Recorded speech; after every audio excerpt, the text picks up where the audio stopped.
going to make this a little more informal than I usually do.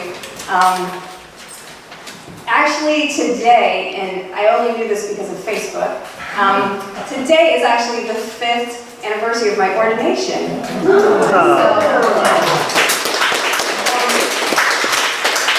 So I've been in ministry total professionally for 8 years and 5 years as an ordained pastor. And in all that, you don't know. You answer the call to follow Christ and to be a leader, and you don't know where that's going to take you. But blessings abound that I landed here for a short season, and it's just been, it went by too quickly. And I just really have been so thankful for your care for me and my family, and for your patience with my leadership. I recognize today that, there's so many in this room, some of the younger people here, who are going through their own transitions this summer. Some of you are completing a series of education, and you're maybe moving on to, a job, maybe a summer job, or maybe something else that you're doing for like some volunteer work or something. I know Carter's starting a new job, I think, this summer too. A lot of big new beginnings. Our lives are full of that, new beginnings along the way. When I first got here, I preached a sermon about Paul, one of many, I guess, about Paul, but in this sermon, it's from Acts, and the story is that Paul is, he's leaving some folks, and he's getting on a boat, and he's about to go to another place to continue his call to ministry there. And as Paul prepares for this journey, he gathers the elders around him, and they have a moment of goodbye.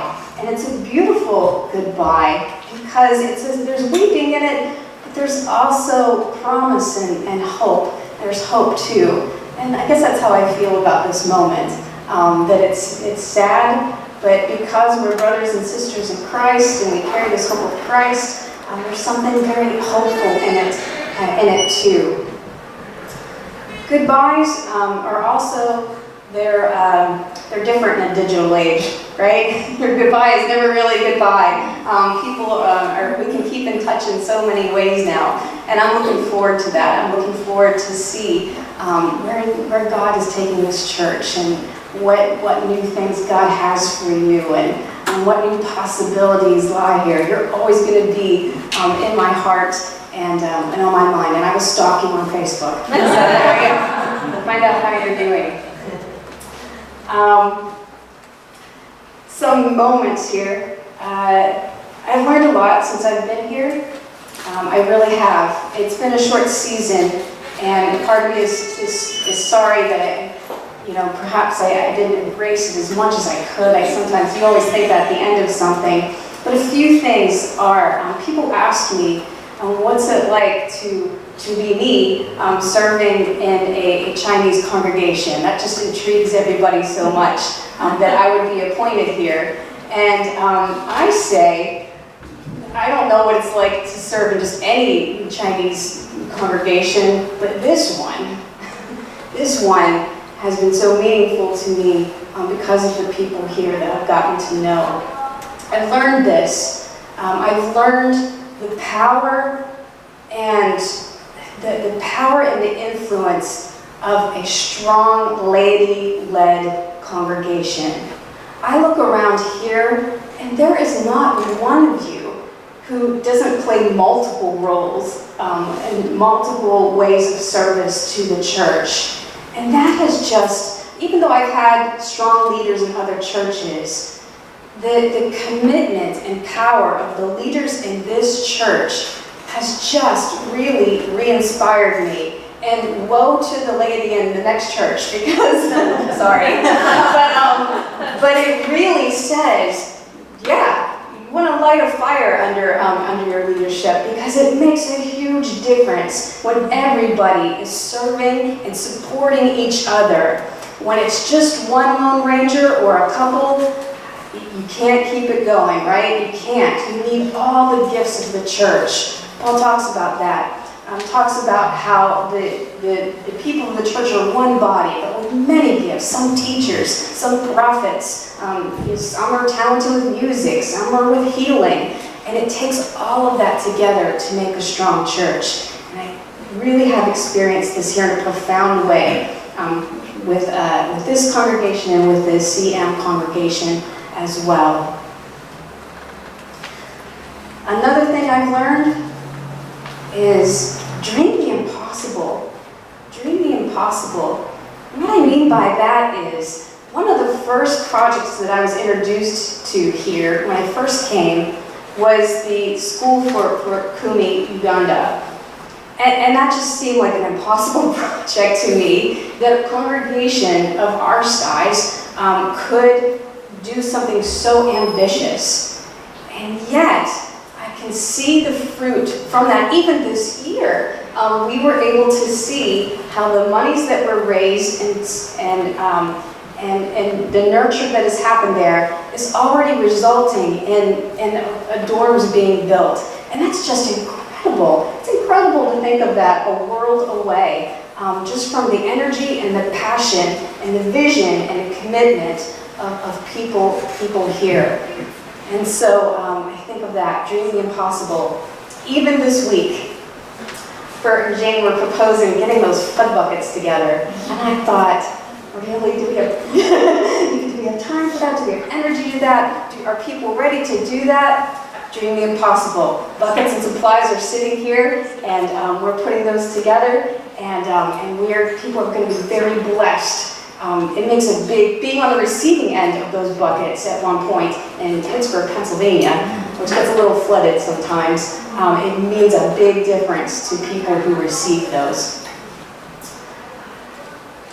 Another thing is, well, on the tail end of that, I've learned that generosity, the generosity I've experienced here, the generosity of time and gifts, is a gift. It's a gift that some people have as a spiritual gift, and there are a lot of people here. And as a congregation, I would say that's a spiritual gift of this congregation, your generosity.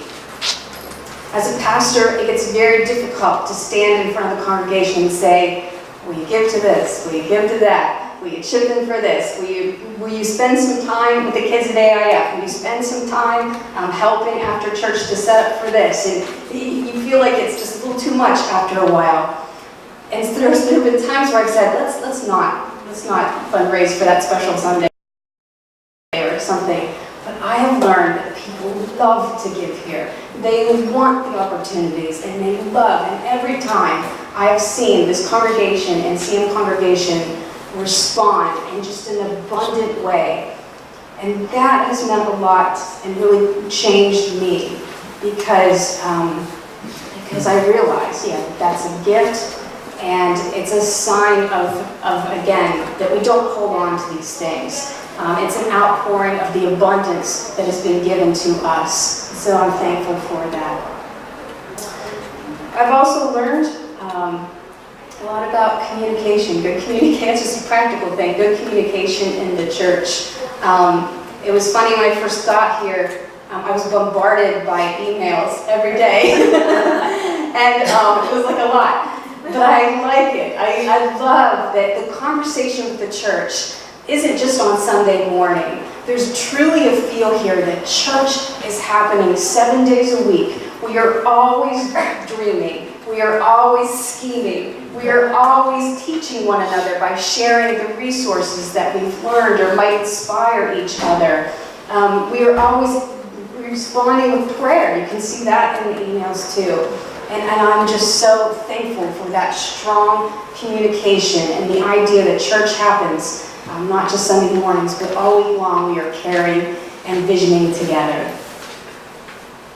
And lastly, I've learned the power of legacy and the power of long-term commitments. Some of you have been in this church for decades, some of you not so long, but you made this church your home, you've committed to it, And as a result, it is still a strong and meaningful presence in this neighborhood. For how many years? 128 years. That's so powerful. And we see it. We have new generations here. We received new members into the CM congregation. And there was something powerful even about Mildred Wong's funeral, wasn't it? When folks came back, even if they hadn't been here for years and years, they felt that, they remembered. These are their spiritual roots were formed here. And it was very powerful to those folks who came to that. Powerful to me too, to the extent that I'm heading back to Pennsylvania. And not because I haven't had a really meaningful time in California, but because my family has gone through some struggles this year, and I do thank you for standing with us in that. We recognize there's something about being in a place where you've kind of set down roots a little bit and committing to that and helping to nurture it, even through tough times. That's very, very important. And so I thank you for that. With that too, I want to say, not that I want to get into an awkward apology or anything, but I do just want to acknowledge that this year, again, because of some distractions in my life, there are a lot of things that didn't get done this year. There were a lot of ideas that maybe we spun together that we couldn't quite bring fruit to. And I just want to acknowledge that. There's a little bit of grief in that too, that because of the short time and other things, that didn't happen. And then finally, I want to bless you and send you with prayers. The word, I called this sermon, God be with ye. I hope you can see it. I wouldn't usually use the ye, but it's supposed to look like goodbye. And that's where it comes from, actually. Yeah. See? God be, that's actually, goodbye comes from God be with you. And so a goodbye can be, when you're people of faith, it can be a good thing. It can be, like for Paul, it can be a very good thing. Because it means God, I recognize that God is with you. And that God will continue to work in you and be with you and challenge you and help you to grow and thrive. And when you say goodbye to me, God be with me. Yeah, I'm on to a new journey. Some of you are on to a new journey this summer. But God's with us. The Spirit's with us. God is with us too. And that's a good thing. That's a good thing. And it's a hopeful thing to remember every time we say, God be with you. Goodbye. For you, I say this. I see that you're passionate. Stay passionate. Continue to be passionate about the mission work that you do. Be passionate about the Sunday school that you teach. Be passionate about the children that are part of this church and that we serve. Be passionate, always thinking about others and others around the world. Be passionate about that. Stay passionate. Stay eager to learn. I have just been so amazed too by the attendance at our adult Sunday schools and the attendance in our church for learning and the passion for learning new things. So I say, stay eager to learn. My prayer for you too is stay soft and compassionate. I've seen such tender expressions of love and concern for our members here and for those that you don't even know, and tender expressions towards me too and our family. And so I say that, stay compassionate and soft. And finally, stay in love with God. It directs all we do, doesn't it? When it comes back to that, and we let the Spirit lead us, possibilities are endless. They are. They truly are. Stay in love with God. We'll close this in prayer.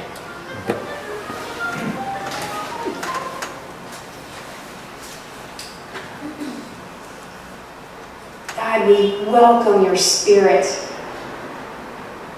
moving us, sustaining us, directing us, calling us to new shores, challenging us. God, I thank you for this congregation. I thank you for the privilege of being here. I pray as Pastor Emily comes back that we'll be led into a new season with new adventures. God, we give you thanks for all good things and for everyone here. In Jesus' name, amen. Amen.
Thank you, my dear friends. It's been such a great year.